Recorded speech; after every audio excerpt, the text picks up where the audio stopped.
Good morning, bright and early for a very unique V-letter, the first from isolation. Phil, good morning. Good morning, mate. We've decided to do this even before the sun gets up behind me because we know that everyone in New Zealand is going to wake up pretty soon and jump on Netflix, and we don't want to have a poor video experience for the viewers.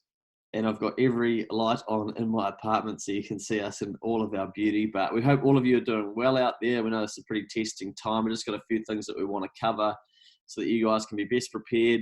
Obviously, we've just kicked into a new financial year as well. So we would imagine that if you know about the subsidy, you would have made a claim. But get in touch if you're not entirely sure how the subsidy does work from the government, and we can give you a hand with that. And anything else on that, Phil? No, you've hit the nail on the head there. There's been so much publicity out there about the government support package with the wage subsidy making up the lion's share of discussion. So if you haven't already made a claim and you think you qualify, get in there and claim. If you're unsure, don't overthink it.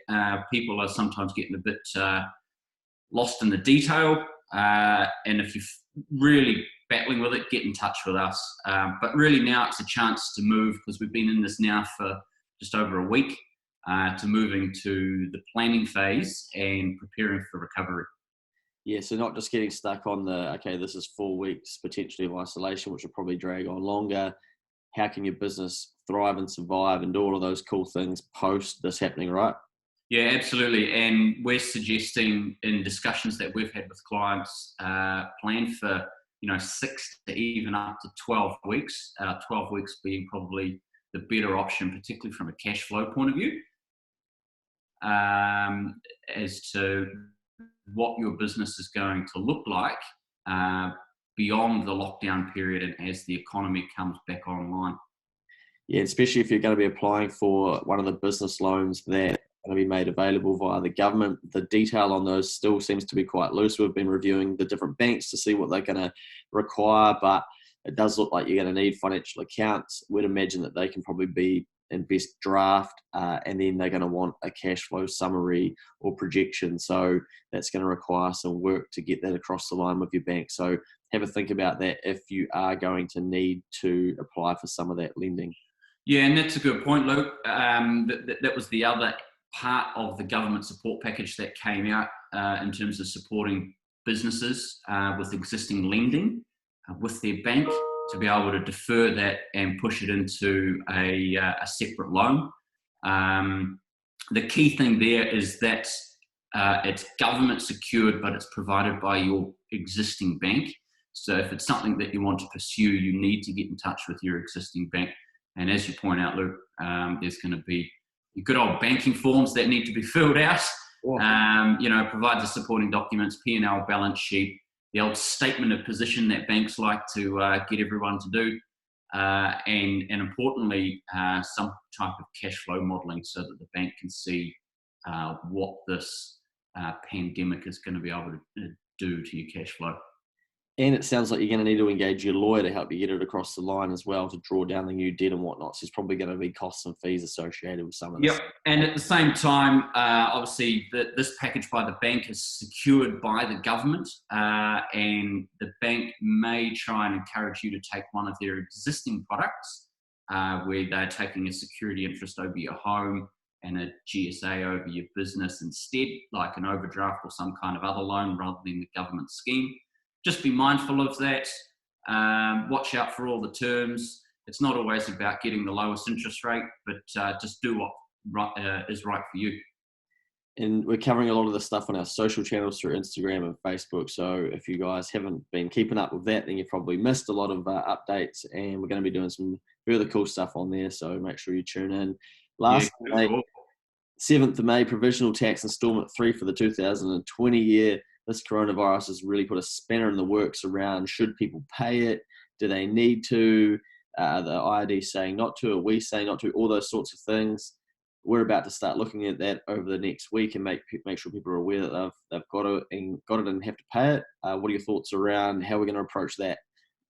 Yeah, absolutely. It's important that everyone is aware of their tax obligation for the year that's just finished, and that they're going to need to pay some tax.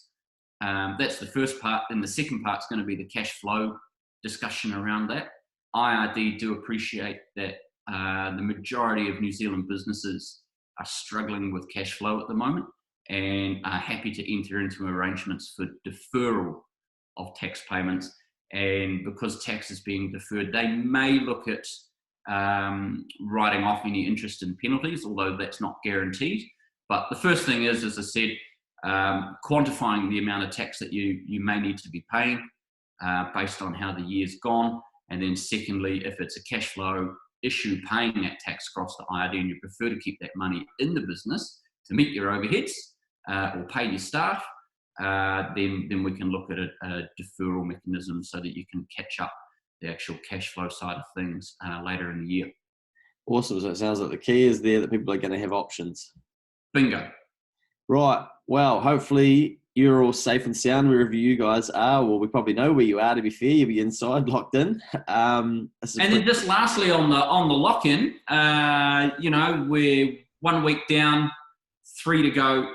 Best way to use your time, start and get that stuff ready so we can do your annual accounts. Yeah, front foot it, because there's going to be a mad rush for people to have their accounts done. Yeah. Within our client base, but just nationwide.